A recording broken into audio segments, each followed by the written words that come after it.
Assalamualaikum warahmatullahi wabarakatuh. Kembali lagi di RMB Mistis.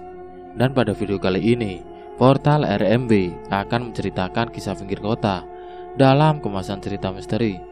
Cerita kali ini berjudul Jerat Pesugihan Kera. Lalu seperti apa kisah selengkapnya? Langsung saja dan selamat mendengarkan.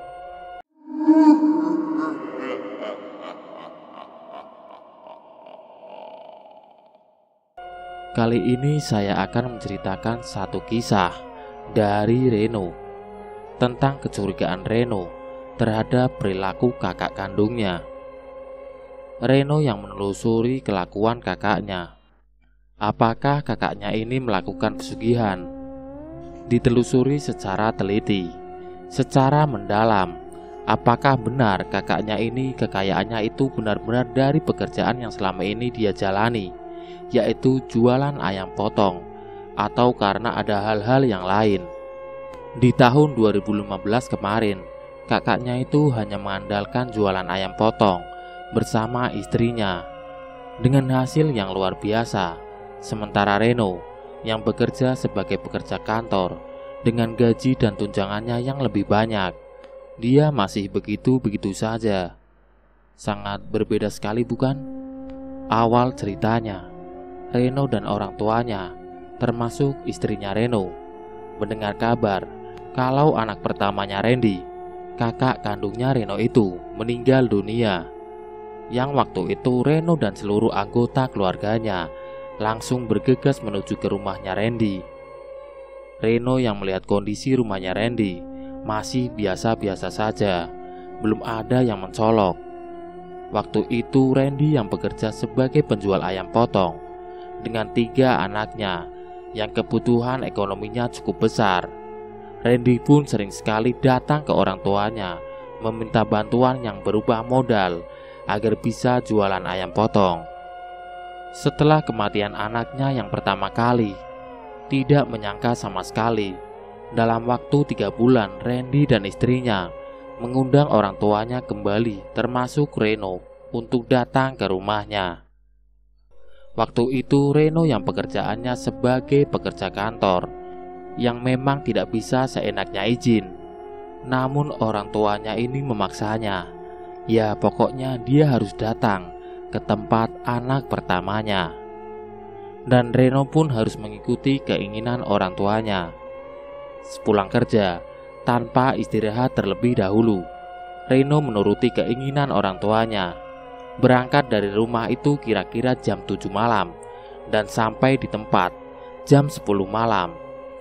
Sesampainya di sana, Reno bersama dengan kedua orang tuanya, karena istri dan anaknya tidak ikut, masih tinggal di rumahnya.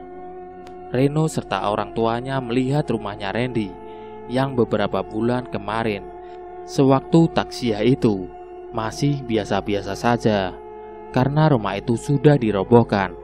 Sampai Reno sama orang tuanya bingung di mana letak rumahnya Randy. Waktu itu ternyata Randy dan kedua anaknya, termasuk istrinya itu, menginap di rumah tetangganya. Dan itu bukan rumah yang digunakan tempat tinggal Randy. Rumah tetangga itu disewa untuk sementara, sambil menunggu pembuatan rumah barunya yang harus diselesaikan dalam waktu yang singkat. Randy menyewa rumah tetangga yang digunakan untuk acara syukuran, untuk acara selamatan, dan sebagainya. Reno dan orang tuanya beranggapan mungkin Randy sudah ketemu jalan rezekinya sehingga bisa membuat satu bangunan rumah. Namun Reno ada rasa kejanggalan, karena secara logikanya fondasi yang besar dengan ukuran tanah yang lebih luas dari rumah sebelumnya itu memakan biaya yang banyak. Apakah kamu sudah tahu rumah itu selesai kapan dan biaya semuanya sudah disiapkan? Tanya orang tuanya. Iya sudah, Bu. Soalnya saya kemarin dari usaha jualan ayam potong beberapa bulan kemarin itu. Saya punya pelanggan yang setiap harinya membeli banyak, dan juga hasil dari pelanggan restoran-restoran yang setiap hari meminta didatangkan ayam potong. dan hasilnya seperti ini. Setelah syukuran, Reno sama orang tuanya langsung balik lagi ke rumah. Reno bekerja seperti biasa di kantor.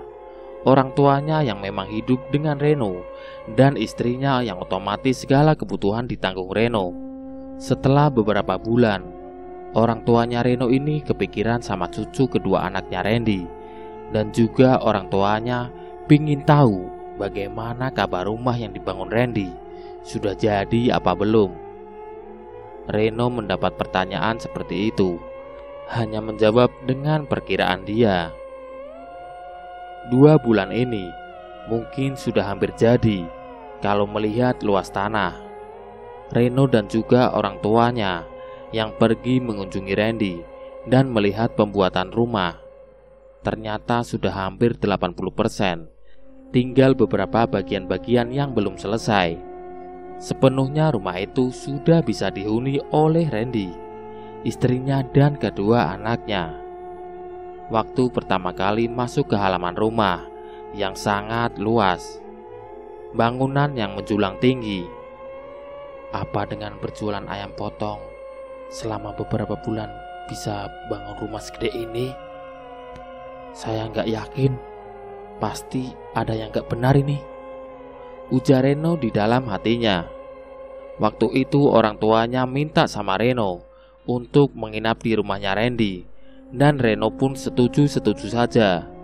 Orang tuanya tidur di kamar tengah bersama cucunya, dan Reno tidur di ruang tengah di atas sofa. Di dalam tidurnya Reno bermimpi hal yang sangat aneh. Segerombolan kera mengelilingi tubuh Reno yang sedang tertidur, yang seakan-akan mau mencekiknya. Reno terbangun dari tidurnya, melihat jam sudah pukul 1.30 malam.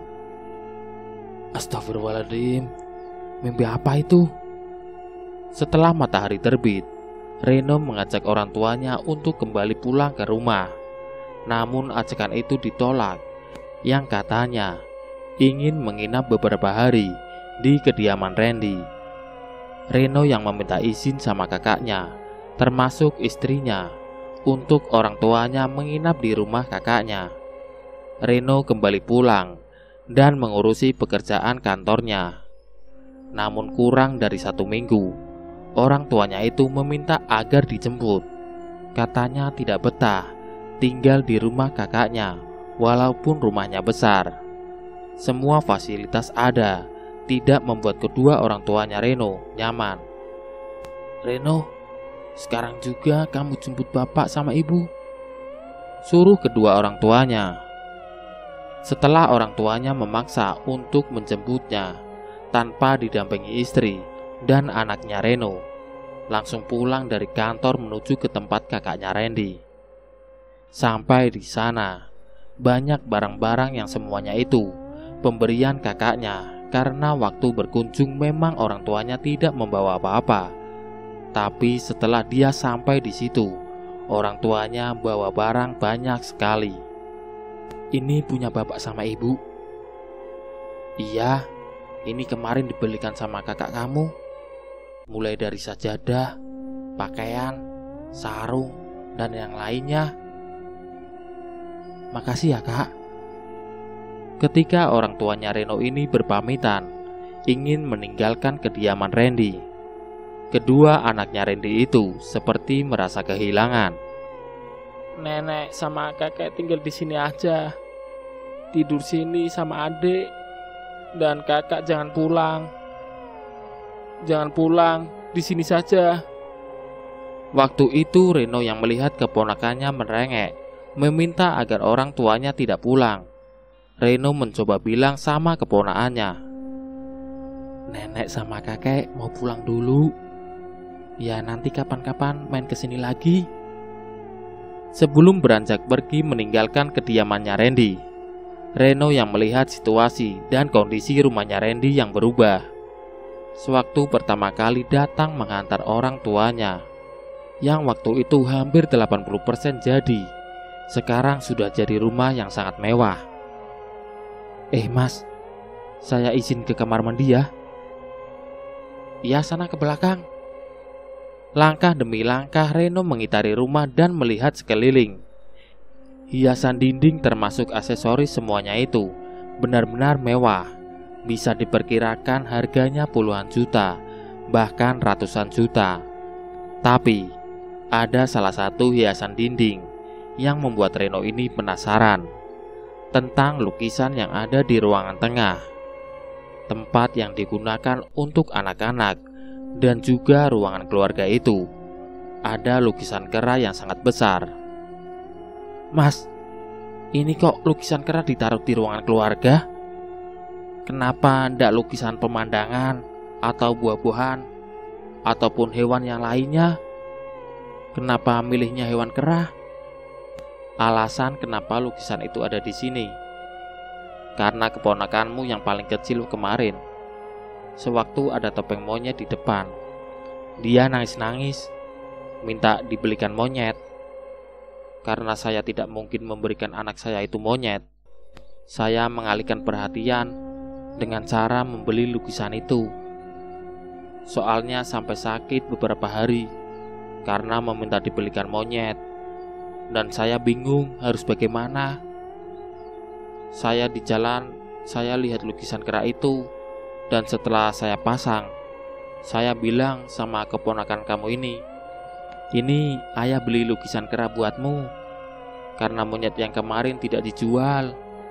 Dan keponakanmu pun senang dibelikan lukisan itu." Setelah hampir setengah hari ada di rumahnya Randy, keponakannya ini dinasihati oleh istrinya Randy, termasuk orang tuanya, agar mau tinggalkan nenek kakeknya. Di dalam perjalanan, orang tuanya Randy cerita. Ibunya menceritakan, "Ketika dini hari, bapakmu terbangun dari tidurnya dan dia melakukan sholat malam, sholat tahajud. Nah, saat melakukan sholat, bapak seperti mendengar banyaknya suara-suara aneh, dan bukan cuma sekali atau dua kali. Waktu itu bapak mencoba mencari sumber suara. Waktu itu kira-kira jam 2 malam. Suasana rumah yang sepi. Langkah demi langkah, bapak menyelusuri ruangan yang ada di rumah kakakmu itu. Dan ada satu ruangan yang mengeluarkan wewangian. Bapak mencium seperti kembang dan kemenyan. Tapi bapak takut mau melihat kamar itu. Dan asal kamu tahu Reno, tidak hanya bapak yang mengalami hal seperti itu, ibu juga sama. Di satu malam, ibu mendengar suara-suara aneh. Dan yang lebih mengerikan lagi, ibu memimpikan kejadian yang sangat aneh sampai ibu ketakutan.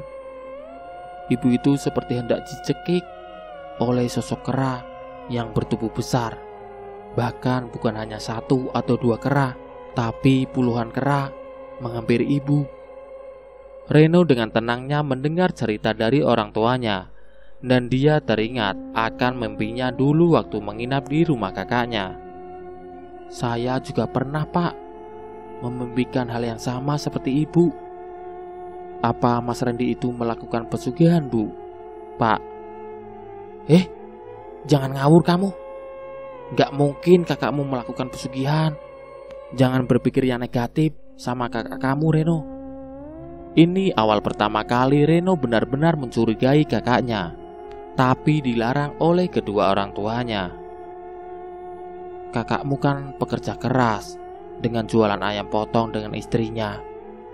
"Iya tahu, Bu, tapi hasilnya gak mungkin sebanyak itu yang bisa bangun rumah mewah dengan waktu singkat." Reno yang berujar seperti itu, tapi orang tuanya masih tetap saja mencoba untuk berpikir positif. "Apa sih Reno? Jangan mengada-ada deh. Walaupun ibu dan bapak mendengar suara aneh di rumah kakakmu, dan juga sangat jelas mencium bau kemenyan dan berbagai macam kembang, namun semua itu tidak bisa dibuktikan kalau kakak kamu itu melakukan pesugihan.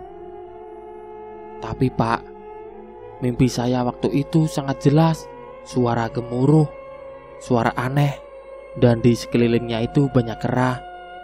Gini Ren, Bukannya Bapak membela kakak kamu, tapi kamu jangan pernah berpikir kalau kakak kamu itu melakukan pesugihan.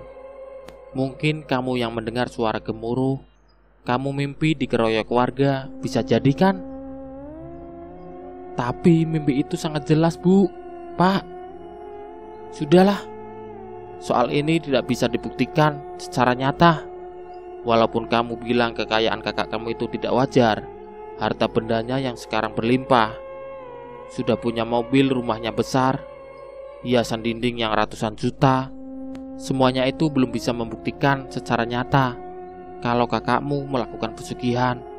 Setelah hampir 1 minggu kepulangan dari rumahnya Randy, istrinya Randy mengabarkan kalau anaknya sedang dirawat di rumah sakit. Orang tuanya Reno yang mendengar kabar tersebut langsung mengabarkan ke Reno. Reno pulang kerja langsung diminta sama orang tuanya untuk ke rumah sakit. Sesampainya di sana itu tidak bisa langsung seenaknya masuk rumah sakit. Mereka harus menunggu jam besuk.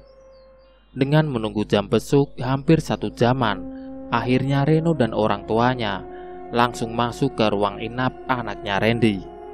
Randy, kenapa anakmu? Sakit apa? Saya juga kurang tahu. Soalnya dari dokter, kita harus banyak-banyak berdoa, Bu. Reno yang melihat kondisi anaknya Randy seperti sudah tidak ada harapan lagi. Tubuhnya sangat kurus, wajahnya sangat pucat sekali. Padahal tempo lalu anak itu masih sehat-sehat saja. Reno yang meminta izin untuk menginap di rumah sakit.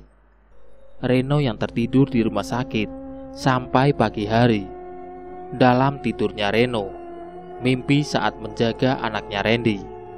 Ada sosok kera yang ingin mengambil anaknya Randy. Mimpi itu terlihat nyata. Anak itu yang tersadar dan ketakutan dengan sosok kera itu yang mencekik leher anaknya Randy. Esok harinya, rasa penasaran dengan mimpi tentang anaknya Randy yang dicekik oleh sosok kera, Reno menanyakan ke salah satu praktisi di kampung. Dia tinggal yang tanpa sepengetahuan orang tuanya, dan dia sempat-sempatkan tidak masuk kerja demi keponakannya. Dia datang ke salah satu praktisi, menanyakan apakah keponakannya itu dalam keadaan sakit yang wajar. Soalnya, Reno merasakan hal yang sangat janggal. Singkat ceritanya, praktisi itu menjelaskan kalau anaknya Randy akan dijadikan tumbal pesugihan. Reno yang mendengar penjelasan dari praktisi itu, dia meminta ke praktisi, "Tolong saya, jangan sampai keponakan saya menjadi tumbal." Dengan 1 botol air mineral dibacakan doa yang nantinya dibawa Reno ke rumah sakit. "Air ini sudah saya doakan. Nanti balurkan ke tubuh ponakanmu dan sebagian diminumkan." "Baik, terima kasih atas bantuannya, Pak." Setelah mendapatkan air itu, Reno langsung bergegas menuju ke rumah sakit. Setelah air itu dibalurkan ke sebagian tubuh ponakannya, secara mengejutkan, anaknya Randy tersadar dengan mata yang mengedip. Dengan pergerakan kedua tangannya, Om Reno, Bapak Ibu mana Om?" Randy dan istrinya waktu itu sedang ada di ruangan lain, yang memang kedua anaknya Randy sedang sakit semua. Karena melihat perkembangan sakitnya yang sudah beberapa kali tidak kunjung membaik, apalagi sudah tahu kalau sakitnya itu tidak wajar, Reno meminta sama Randy dan istrinya agar anak-anaknya dirawat di rumah saja. Sedangkan anak yang satunya didiagnosis sakit tifus dan keadaannya tak kunjung membaik. Kedua anaknya dibawa pulang dan dibaluri dengan air yang sudah dibacakan oleh praktisi. Air itu masuk ke tubuh kedua anaknya Randy, yang akhirnya Randy yang sebagai pelaku akhirnya terbukti. Tak butuh waktu lama sembuhnya anak itu, berdampak pada dirinya sendiri. suatu anaknya dirawat di rumah. Randy yang hendak mengantarkan ayam potong ke salah satu restoran. Randy ini mengalami kecelakaan yang membuat kondisi tubuhnya remuk, tak terbentuk. Dia meninggal di tempat karena kecelakaan maut. Anak istri dan orang tuanya Randy yang mendengar kabar dari pihak kepolisian, mereka langsung menuju ke tempat kejadian untuk memastikan apakah benar itu Randy. Dan saat mereka sudah di tempat kejadian dan menyaksikan secara langsung kondisi mobilnya Randy yang terbalik dengan kondisi tubuhnya Randy yang masih terjepit di antara mobil yang terbalik itu, dari pihak kepolisian masih berusaha untuk mengangkat tubuh yang terjepit di dalam mobil itu. Walaupun secara terang-terangan pihak kepolisian sudah mengatakan kalau itu adalah setengah badan saja. Pihak keluarga menyaksikan tubuh Randy yang sudah tak terbentuk dan dibawa ke rumah sakit untuk ditindaklanjuti. Setelah diotopsi dan dimandikan, langsung hari itu juga jenazah Randy dikebumikan. Setelah pemakaman itu selesai, singkat ceritanya, istrinya Randy dan anak-anaknya yang sangat terpukul atas meninggalnya Randy. Orang tuanya pun datang bersama istri dan anaknya Reno ke rumah duka. Anak-anaknya Randy yang kemarin sempat dirawat di rumah sakit, dan dia sekarang selamat, dalam keadaan sehat dan baik-baik saja. Sebenarnya kamu harus tahu kalau anakmu itu akan dijadikan perantara pesugihan si almarhum suami kamu. Walaupun anak kamu yang kedua sakit tipes, tapi itu sebenarnya bukan tipes. Asal kamu tahu, Mbak. Maaf ya, Mbak, kata Reno. Ini saya bawa botol dari Pak Kiai. Botol air mineral ini hanya kemarin saya minumkan ke anaknya sampean, yang alhamdulillah anaknya sampean kunjung membaik, yang akhirnya berdampak pada suamimu, Mbak. Mas Randy yang melakukan pesugihan dan akan menumbalkan anaknya sendiri karena sudah waktunya menyerahkan tumbal ke sesembahannya. Akhirnya pelaku pesugihan itu sendiri yang jadi tumbal. Tumbal yang setiap tahun harus diserahkan, dan bisa jadi Mbak sendiri yang akan menjadi korban dari ritual pesugihan Mas Randy. Dalam keadaan yang masih berduka, istrinya menangis terseduh-seduh. Istrinya yang menceritakan sebab Randy ini melakukan pesugihan. Mas Randy melakukan ritual pesugihan. Semua itu dikarenakan iri dengan kehidupan kamu yang sudah berkeluarga dan punya anak satu, sudah punya mobil, sudah punya rumah, dan mampu mencukupi kebutuhan kedua orang tua. Sementara kakak kamu itu belum bisa apa-apa. Untuk kebutuhan sehari-hari saja susah. Karena itu saya dan kakak kamu melakukan ritual pesugihan. Setelah mendengar cerita dari istrinya Randy, yang akhirnya tahu Randy melakukan pesugihan kera, melakukan ritual-ritual yang berhubungan dengan iblis. Semua itu disebabkan oleh kehidupan Reno yang jauh lebih baik. Semenjak kejadian meninggalnya Randy, istrinya Randy dinasehati oleh orang tuanya agar tidak lagi melakukan ritual-ritual yang pernah dilakukan oleh almarhum Randy. Mereka disuruh untuk memutuskan hubungan dengan iblis tersebut dengan sesembahan yang pernah membantunya menjadi kaya.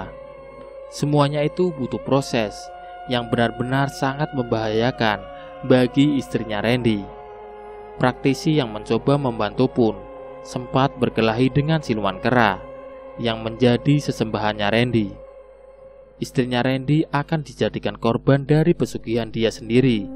Tapi alhamdulillah, berkat bantuan dari praktisi yang pernah membantu Reno, istrinya Randy dan kedua anaknya masih bisa hidup sampai sekarang. Walaupun sekarang kekayaannya turun secara drastis, dan ayam potong yang dijual oleh suaminya, semua pelanggannya itu meninggalkannya. Istrinya Randy merasa bersyukur dengan keadaan yang sederhana. dia masih diberikan keselamatan dan merasakan bagaimana nikmatnya pintu tobat yang sudah diberikan kesempatan oleh istrinya, termasuk keselamatan kedua anaknya.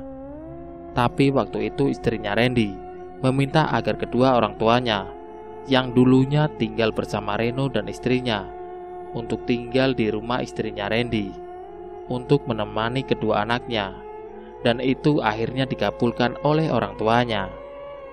Mereka semuanya tinggal bersama istri dan dua anaknya Randy. Dari kisah ini, kita bisa ambil hikmah dan pelajaran bahwa segala sesuatu yang berhubungan dengan iblis, harta yang didapatkan hanya bersifat sementara dan akan berdampak pada keluarga terdekat, bahkan dirinya sendiri. Portal RMB, itulah tadi cerita yang berjudul Jerat Pesugihan Kera. Nantikan cerita menarik lainnya di konten berikutnya. Sekian, wassalamualaikum warahmatullahi wabarakatuh.